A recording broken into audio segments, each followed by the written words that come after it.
I've hacked into the building's alarm system and put the security cameras on a continuous loop. So all anyone staring at the feeds will see is books, artifacts, and furniture, instead of you guys sneaking around. I also don't see any guards or reapers either outside or inside the building. I nodded at him, then glanced at Zoe and Ian. You guys ready? They both nodded back. Then let's go, I said. Matteo stayed behind in our hiding spot so that he could monitor the alarm system and the security camera footage. But Zoe, Ian, and I crept out from behind the bushes, which ran along the wall of a dark gray stone building. In the distance, several hundred feet away, another larger building, also made of dark gray stone, rose up out of the grass. That was our target. I peered into the shadows that blanketed the landscape, but everything was still and quiet. There was no sign of the reapers or anyone else, and I didn't even hear so much as an owl softly hooting in one of the trees. I nodded at Zoe and Ian again, and together, the three of us stepped away from the wall and headed toward the other building. We moved quickly and quietly, keeping low and staying away from the golden glows of the streetlights that lined the nearby walkways. I glanced around, expecting reapers to rush out of the shadows and attack us, but everything remained still and quiet. We made it over to the target building and plastered ourselves up against the wall, hiding in the shadows again. Okay, guys. Matteo's voice crackled through my earbud, since that was how we communicated during missions. Still no sign of any guards or reapers, so you are clear to proceed. Thanks, I whispered back to him. Zoe, you're up. She crouched down, slipped a black backpack off her shoulders, and unzipped it. Then she reached inside and pulled out a crossbow.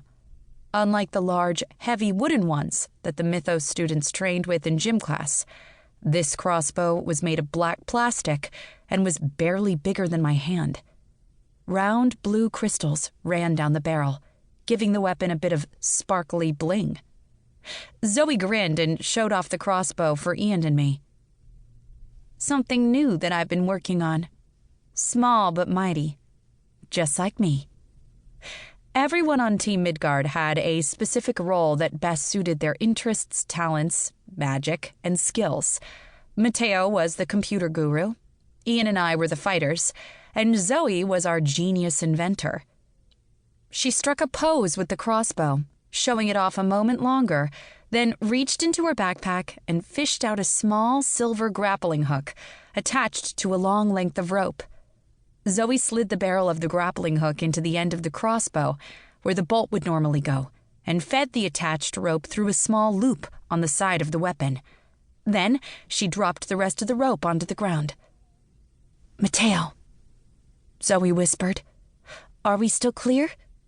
His voice sounded in my ear. All clear. Go.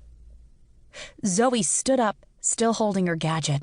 Then she raised the weapon, took aim, and squeezed the trigger.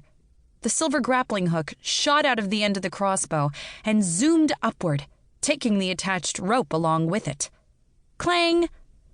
The grappling hook arced over a balcony on the second floor and caught on the stone railing. Zoe unhooked the remaining rope from the crossbow, slid the gadget into her backpack, and hoisted the bag onto her shoulders. She tugged on the rope to make sure that the grappling hook was securely anchored, then gestured at Ian. Vikings first, she said. Ian grinned, took hold of the rope, and started climbing. Thanks to his Viking strength, he quickly scaled it up to the second floor, swung his leg over the railing, and climbed onto the balcony. Spartan's next, Zoe said. I wasn't super strong like Ian was, but I had scaled more than one rope in Takeda's gym class, so I started climbing. Several seconds later, I reached the second floor, and Ian helped me over the railing and onto the balcony. Instead of letting go, Ian's hands dropped to my waist, and he stepped even closer to me. The warmth of his body mixed with my own, driving away the chilly night air. With his perfect cheekbones, straight nose, and strong jaw, Ian Hunter was one of the handsomest.